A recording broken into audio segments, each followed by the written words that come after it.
house, and welcome to our Wellness at Home series that we have been running every Wednesday. Thank you guys for joining. Hello, Miss Nicole. Hello, Bridget.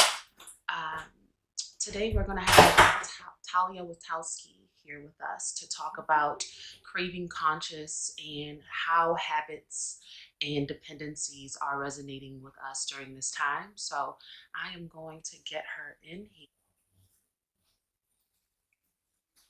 All right. Hello, Hello. Talia. How are Good you? afternoon. I'm good. How are you? I am doing well, thank you. Excellent. All right. Can you hear me fine? I can. You can hear me? Yes, yes, yes, yes. All Thank right. you for having me. I'm very Yes, excited we're in excited. the We're excited. purchase. All right. Perfect. There we go. And you are in the Dominican Republic right now, right? I How is am. that? It is warm and beautiful, How is and I am that? blessed for sure. Can't Oh, complain. It's really beautiful. Very warm today, but yeah, very blessed. Very blessed. How are you guys yeah. We doing? we have an overcast day here in Los Angeles, but you know what? Mhm. We're getting a break from some really warm weather, so Yeah, it's nice to have a cooler day. All right. Hello to those who beautiful. are just joining us. We have Talia Witowski. Am I pronouncing your last name correctly? Yes, perfect. Okay. Impressive. Okay. Yes. We have we have Dr. Talia Witowski here with us today, and she's going to be leading our Wellness at Home series, discussing Mhm. discussing craving conscious, which is an understanding of our habits and our dependencies, which may be arising right now during this time when we're home, alone in isolation. So, Talia, I'll let you take it off. Can you tell us a little bit about yourself? So I've been a doctor of psychology for about 15 years, and I specialize in eating disorders and addictions. I also run different businesses and do different stuff, and so I bring all the integration of psychology and wellness and how to function into the workplace as well, and also into my own personal workplace, trying to figure out how to balance, work and life and happiness and joy and all of the reasons that we're actually here. So my background is in mental health and with a crossover in business a little bit, and I'm passionate about helping people, which is what we're going to talk about today. Figuring out when you find yourself drawn towards um, substances, people, situations that aren't necessarily in your best interest, you don't feel like you have power over it. What might be going on in your life that you're trying to escape from? And so, trying to help people chase joy instead of trying to leave behind, addictions or behaviors that they want to leave behind. It doesn't have to be extreme, even. But Yeah. when things in your life aren't going well for you, or you're not able to do the things for yourself or not do the things that you want to do or don't want to do, it's Hmm. usually just a window into your soul. And that's the stuff we're going to talk about today. Yes, I love that. A Mm-hmm. window into your soul. And I'm glad that you say that, Exactly. when people hear the word addiction, it's usually a negative connotation. And it's usually directed specifically toward like substance abuse and things of that nature. Mm-hmm. Sorry about that. But Exactly. addiction also kind of filters into your behaviors and that mirror to your soul. So can you talk a little bit more or kind of break down this understanding of addiction or dependency for our community? Absolutely. Yeah. Okay. So I think it's good to start with dependency because addiction, people have a connotation with addiction that, like, you're doing things like maybe stealing to get money to be able to get your drugs. There's a very extreme identity around addiction. Dependency is a lot softer, and it's a helpful word because you know when you're doing things in access that may be compromising your ability to get your work done, compromising your relationships, friendships, romantic, otherwise, familial. So instead of identifying as an addict, which is a necessary identifier sometimes you could just say, I feel like I'm being a little bit more dependent these days, and why. So the dependency thing is more about feeling like there's a need or a craving that you have that you're Mm-hmm. obsessing about throughout the day. So you're at work, you're on the phone with your daughter, saying hi before she goes to bed because you're at work late when you're allowed to be out of the house, for example, stuff like that. But in the back of your mind, there might be this chatter of, gosh, I really can't wait to get home to spark up that joint, to have that glass of wine, to have that cake that was left in the fridge for those of us who turn to eating for stress relief and overeating and the such. So whenever there's something that's running in the back of your mind, like a program on a computer, it's taking up bandwidth. It's interrupting not only your ability to function, but also your happiness because you're focused on something you don't have, lack, emptiness, something outside of yourself. You're not bad. Your life probably isn't even that bad, but there's something missing. And it doesn't mean that you're not in the right job or you're not in the right relationship. You might just need and deserve and desire a lot more. So that's why we talk about it being a window into your soul.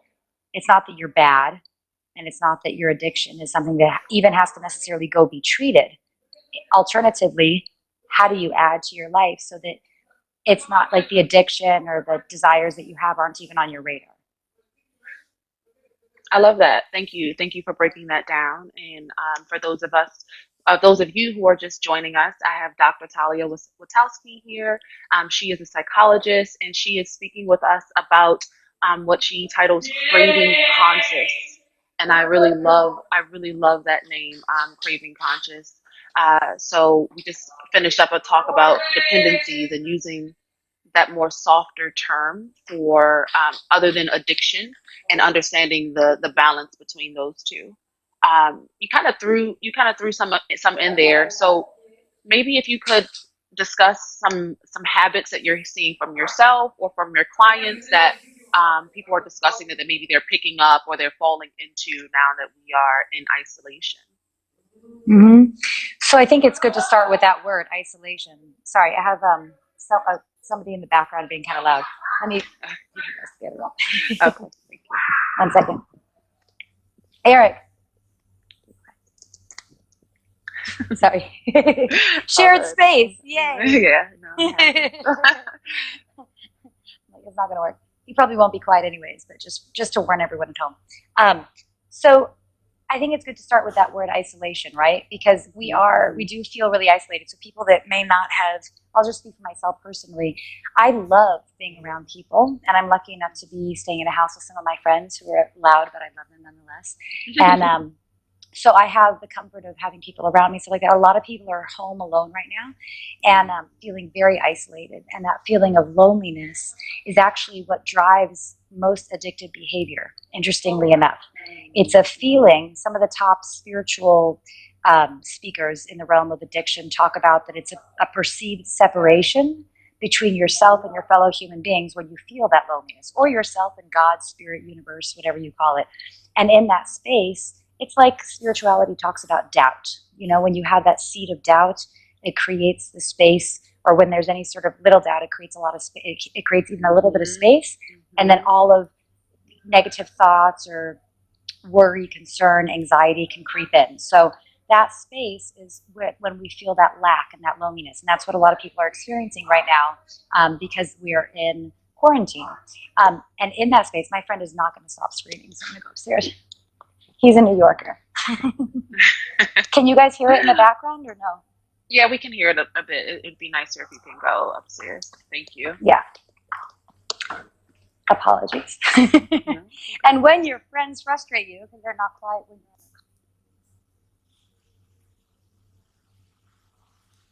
you're... Is that better? Wait, you just froze. Okay, yes, the sound is better, but your picture is frozen. So let's give it a second. It'll come back. Yeah. Yeah.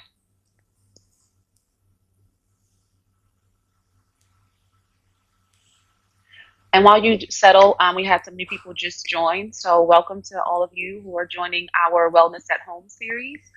We have Dr. Talia Witowski here, and we're discussing craving conscious, kind of pinpointing some habits, dependencies, and behaviors that we may have developed now that we are in a space of isolation. So thank you so much, Talia, for being here with us and joining us in conversation.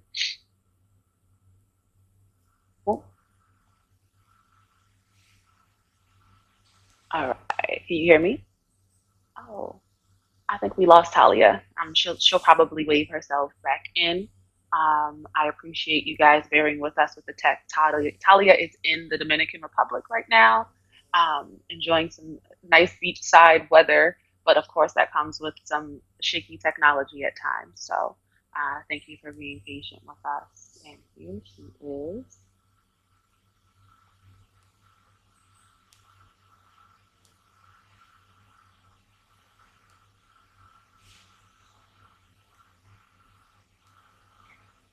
Hi. Hi. Okay, So there we sorry are. about that. No, it's okay. It's okay. We're patient. We got people waiting. And I was just Yay. reintroducing you and what we are discussing. So that was a Oh, very perfect time sweet. for me to insert that. But Wonderful. you were discussing maybe the understanding of isolation and how that feeds into dependent behaviors or unhealthy habits. Perfect.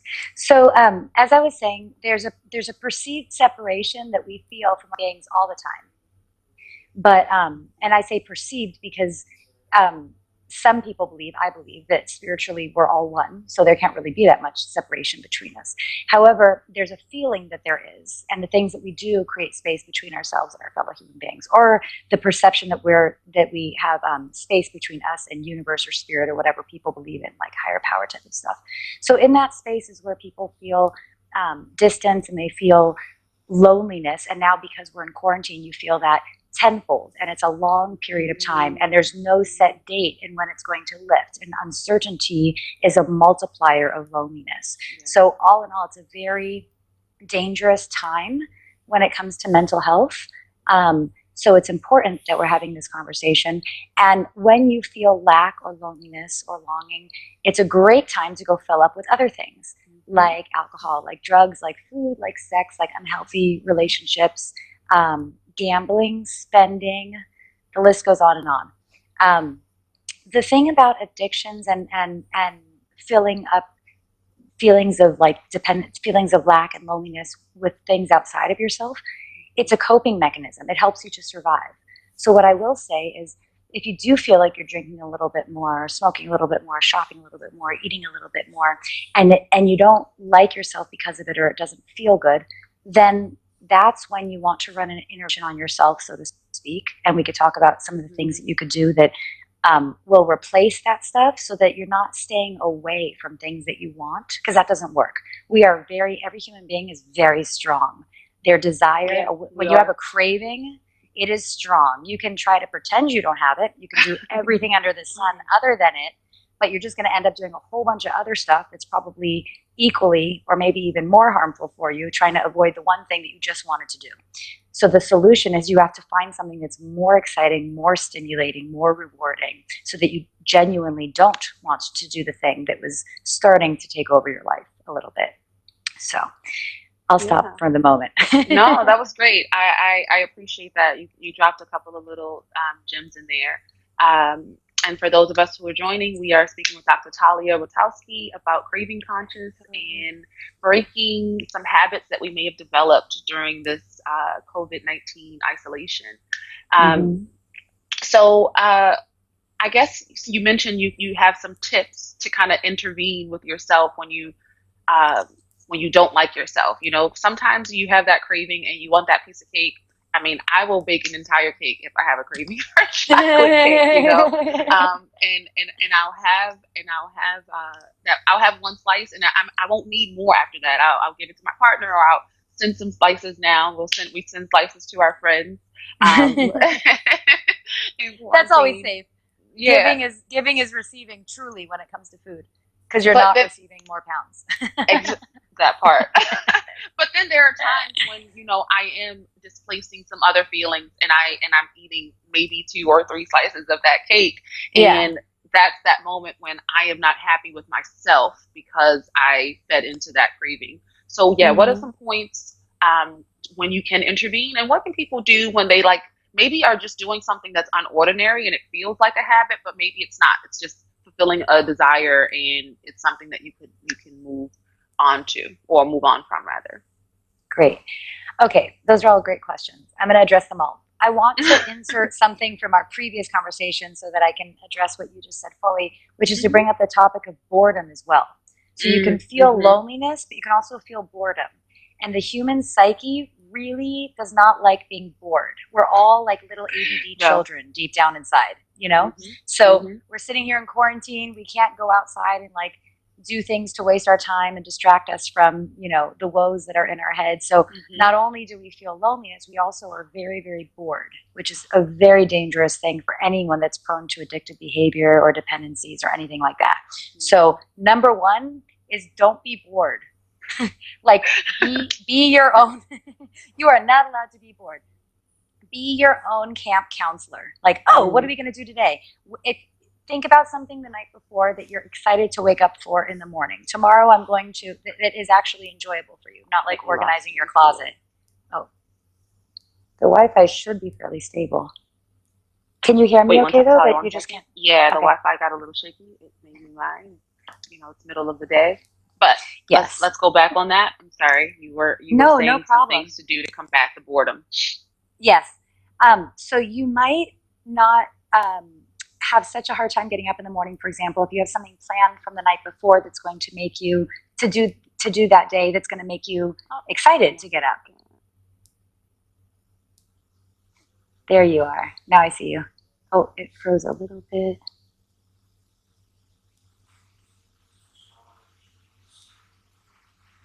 Can you hear me? Okay. Can you hear me? There you are. Yeah. There it is. Okay. All right. So we're getting there. So my number one suggestion is to be your own camp counselor. Now we're already, probably 45 days into like quarantine. I lost count. Something like that. Lost count at this point. So perhaps all of your brilliant ideas to keep yourself entertained, like cleaning the closet out or doing that art project or organizing your emails are done. But I'm talking about the fun stuff. What have you always wanted to do? Have you always wanted to start painting? Have you always wanted to start learning how to do music? Have you always wanted to, whatever it is, or learn? Our human mind loves to learn, especially when you're learning things you want to learn versus the things you got forced to learn when you were in grade school, high school, college, even grad school. So I was impressed with my desire to learn when I got older and I revisited, I was training for a new job or something and I was learning things and I was able to retain information at a much higher level and with much more ease than I could when I was in school. I had this preconceived notion that I didn't really like to read. I didn't really like to digest information. I just kind of want to do things. So there's some great content online. People are creating content or putting stuff out left and right. It's not just the entertaining fictional stuff like on Netflix and Hulu and all of the OTTs, but really good educational, informational, like digest, learn. The human brain loves to learn. If you are using your brain, you will not be bored and you will not be depressed and you will not be anxious because our brain wants to work. Our brain loves working. It does. Side note to all the females on the call. I know there's a few males, but to all the females on the call, we are very bright human beings. Our brains work very differently than men. And as such, we have the ability, we are more apt to obsessive thoughts because our brains, we can multitask a little bit different than men, I believe. So you women especially have to put a little bit more attention on keeping ourselves entertained but genuinely entertained, not on mundane, unexciting, unpassionate things. If you use your bandwidth and use your brain on things that are interesting and exciting to you, you will eat less, you will spend less, unless you have to eat. Some people need to eat more or trying to bulk up, whatever. You will spend less, you will learn more easily, all of that stuff if you're actually, and you'll be more happy, you'll be happier if you're using different parts of your brain. So starting a little stay-at-home business, making sure that you're maybe reading like a really cool spiritual book, whatever helps you to use different parts of your brain. You also are less apt to drive your partner insane, especially in quarantine, if you are entertained yourself. Yeah. And if you don't have conflicts with your partner or your friends who won't stop screaming downstairs even when you ask them 3 times, stuff like that, when you feel any feeling, agitation, annoyance, even happiness, but mostly negative emotions or overwhelming emotions, the human psyche likes calm. It actually likes a steady pace. So if you're prone to being like highly anxious or overwhelmed or a relationship is like getting a little bit much because you've been in quarantine with the person for however long, you're going to turn to addictive type substances, not just to numb yourself. It's actually to try to get back to like status quo, like a flat line. Okay. So that's why some people are prone to more stimulating type of substances, and other people towards more depressive or like sedating substances. Food is sedating, alcohol is sedating, painkillers are sedating, cocaine, crack, ecstasy, certain strains of marijuana. Those are like that. Those will give you a high and those will pull you up. So depending on if everyone's trying to stay here, which is achieved through stuff like meditation, writing exercises, light exercise every day, things that clear your mind and keep you balanced, you're gonna be prone to different substances that get you back towards that center line. So if you pay attention to the things you're craving, you're probably either craving stimulants or sedatives, and there's a reason. So Got it. add or subtract from your life accordingly.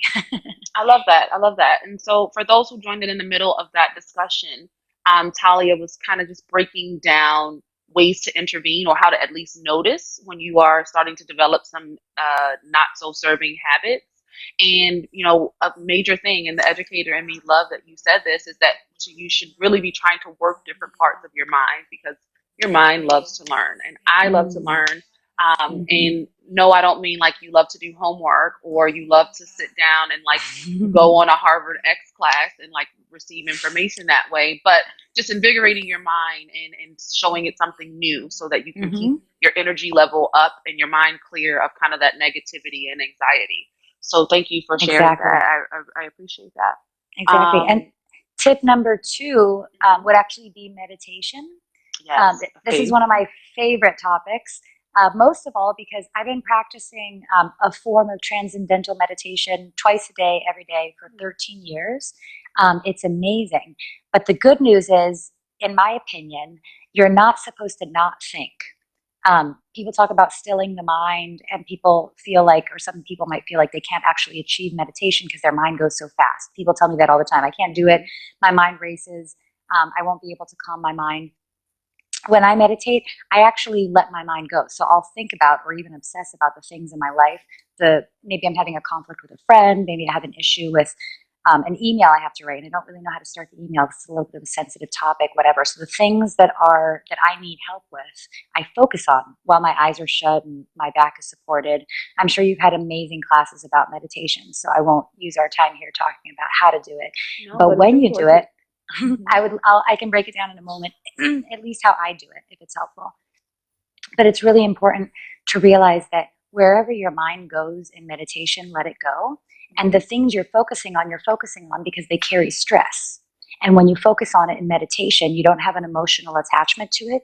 So you can deal with the situation and the problem, and you can come up with solutions from your rational mind and your subconscious mind without emotions playing a part. That's the power of working out things in meditation for me. But meditation is also great because, especially if you do it consistently around the same time every day, ideally twice a day, and I'll tell you why, but your system will get used to it.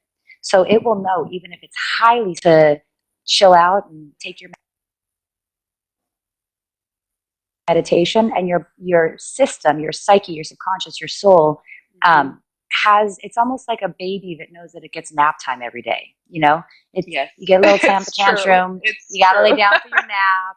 You get to let go of some of the stress, and then you go on with your day. Adults, we need nap time, and meditation is my nap time. I take it twice. I take 2 naps a day, and I don't know how I would live without it. I love that. So first thing in the morning when I wake up, I support my back, but not my head. I say a mantra. I say God is love, but I taught a 6-year-old how to meditate. Her mantra was unicorn. A mantra is something that gives you a positive feeling or thought, something you want to reinforce in your subconscious, your psyche, your soul, and you just repeat it quietly in your head with your eyes closed, your head not supported, but your back, and ideally your limbs open. Like don't cross your legs or your arms.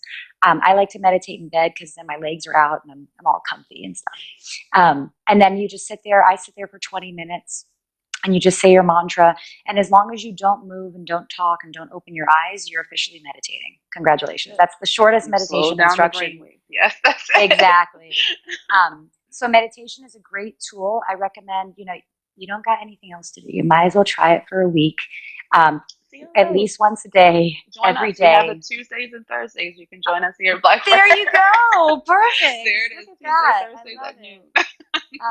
But if you allow your system to be reliant on something that's incredibly supportive and healing like that, you're going to let go of a lot of the stress that's leading you to overeat, overspend, over smoke, over drink, over everything, which is really powerful.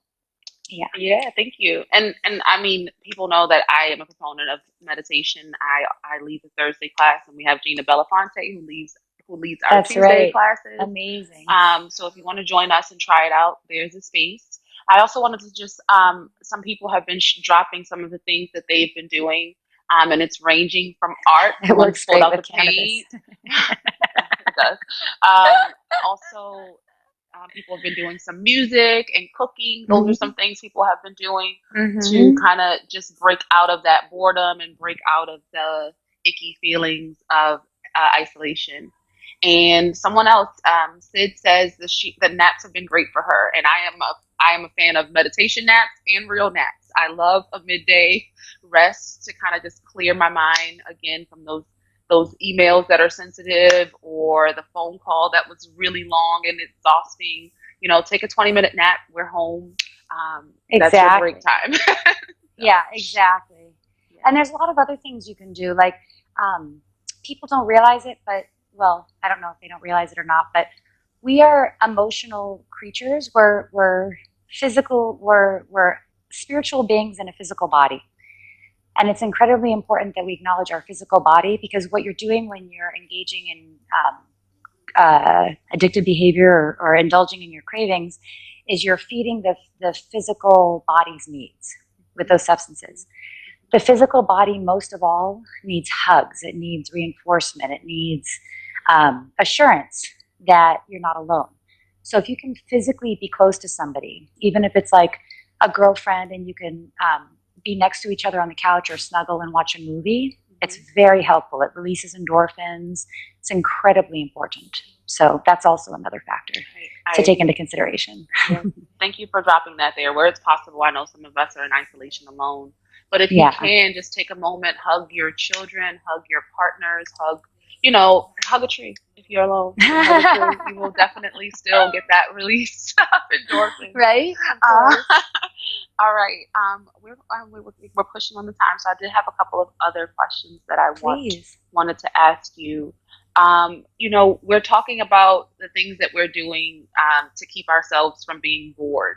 But what happens when maybe our anxiety moves those things into like hyper productivity, where we are doing a lot of things and maybe it's not necessarily mindful, or maybe it's not really productive. We're just doing things and it's displacing those feelings in another way without necessarily attaching to a habit or dependency. How can you talk a little bit about that?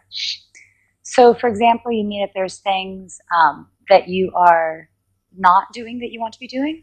Or I mean, for example, people have extra time and, they're spending a lot of time on Instagram.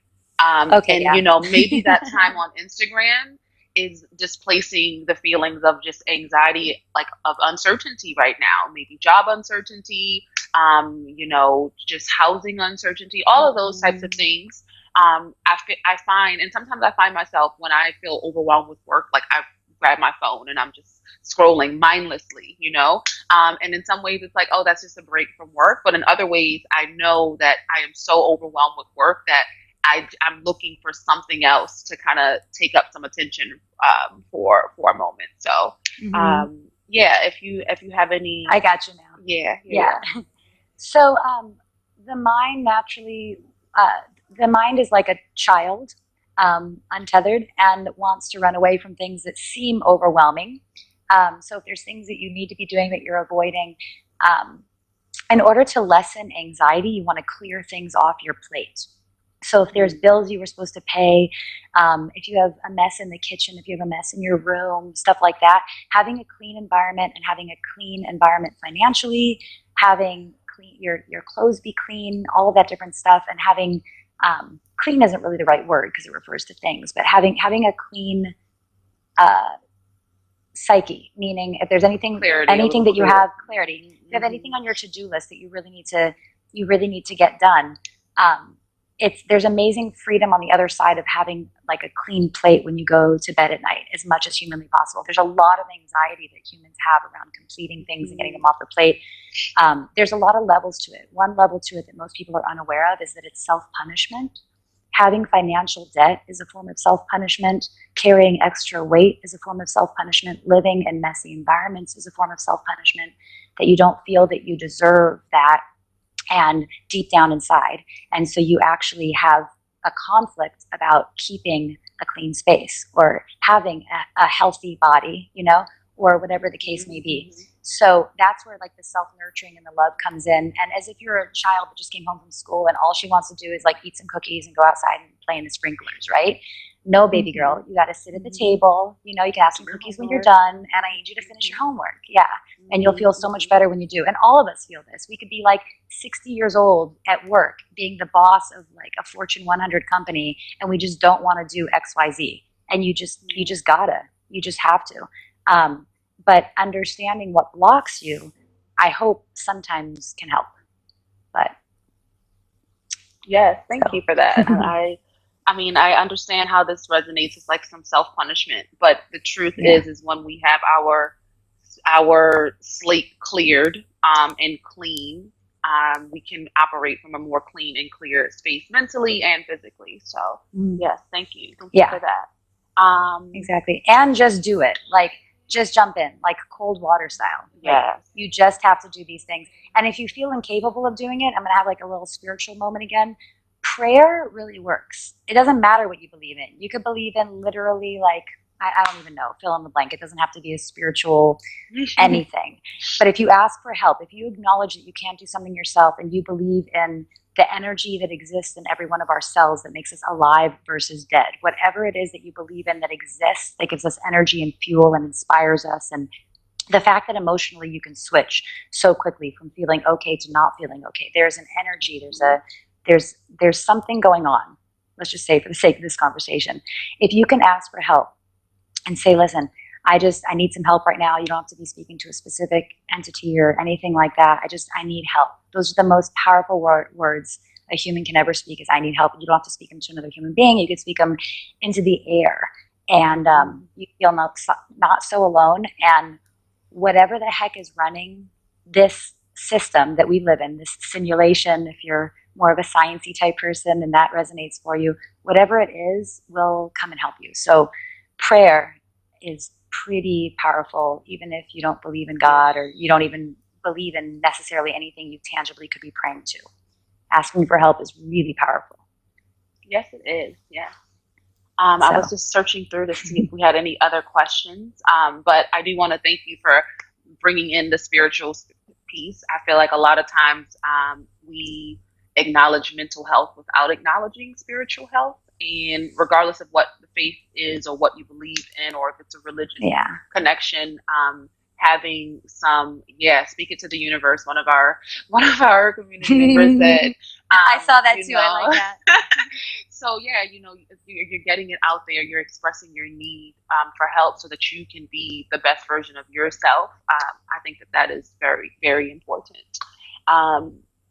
So as we wrap this up, if there are any other tips that you want to offer our community, or any specific plugs, where can we find you? Where can we get your wonderful resources and learn more about the work you're doing in addictive behaviors and psychology? Yeah. Absolutely. Okay, so I'm going to share 2 more tips and then I'll do a plug. Yeah. So my 2 tips are, one, the last suggestion that I have for helping your soul and just helping in general in these times, but at any time really, is writing, and writing very honestly. So if you like to use words that are that would have gotten you kicked out of like grade school and sent to the principal's office, use those. Like, just write everything from your heart, especially if you're highly emotional in a moment, and get it all out on paper. Then don't read it, don't look at it, it doesn't matter, just get it all out, because you'll be able to feel a lot of a lifting of the intense emotion around that thing if you just write it out of you. So writing is really, really powerful. Yeah. And then the other thing is, a lot of people in life are not happy in general. They are not thrilled with their partner. They're not thrilled with their job. They're not thrilled with their family. They're not thrilled with their friendship group. And this is a type of scenario, being stuck alone in your home for a long period of time, where everything that you've been running from, or that you can kind of say, okay, well, it's not a big deal that my boyfriend or girlfriend isn't perfect because I love my job, for example, or it's okay that this isn't perfect because I have that. This is the time when we have to slow down, to look at the things that aren't perfect, and instead of it depressing you, figure out how you can change it, because you legitimately can change it. The only thing you have to do is die and pay taxes. And you really, I mean, depending on how good your tax attorney is. No, I'm just kidding. Yeah, right? I mean, how many times have we heard that? But it's actually very true. So I would say use this time as an exploration of your soul. Do some writing. Like, what do you want to do? And nothing is off limits. You wanted to be a lawyer? Kim did it. Kim Kardashian went on and became a lawyer. God bless her. And I love her for it, because she's going to get people out of prison. Like, whatever the heck you want to do, go do it. Like, now's the time. We might have another month. We might have another week. It doesn't matter. Start. And you have plenty of time. So figure out what your passion is. Nurture it like you're a child. Give yourself some love. And then also take baths, good food, healthy, clean food, protein, vegetables, fruits, stuff like that. Concentrated carbohydrates are horrible for you emotionally. Horrible. They're very sedating. They're a little bit better than straight up taking drugs, but they're like a step right below it. So, because it sedates you. My plug is that my name is Dr. Talia Witkowski. I have a platform called Re-Educate Humanity. We're on Instagram, reeducatehumanity.com, online. And it's a platform that helps people to understand that your sexuality is actually a portal to your happiness and to your soul, and that religion and society teaches you to control your sexuality. I don't mean going out and having, it's not about sex, it's about feeling like you are bad for having desires outside of what you should be having. And when you can overcome that and realize that your sexuality is actually a tuning fork and a guide towards the things that are of interest to you. I don't mean the people go and have sex with, I mean the things that you desire. If you're strongly turned on by someone, you probably can build an empire with them. The people that I've had in my life that I have a strong instant connection with, the things that we've built together when we haven't had sex have been amazing. So Re-Educate Humanity is a great platform to help people explore who they are and use their sexuality as a portal, which is always fun because everyone has a sexuality, so everyone can identify. And thank you for having me. Enjoy this. And yeah, thank you. Thank you for all the amazing questions and dealing with my technical difficulties. We are patient. Thank you so much, Dr. Talia Witkowski. You can find her information on her Instagram, and we hope to see you again soon. Bye. Thank you. Bye.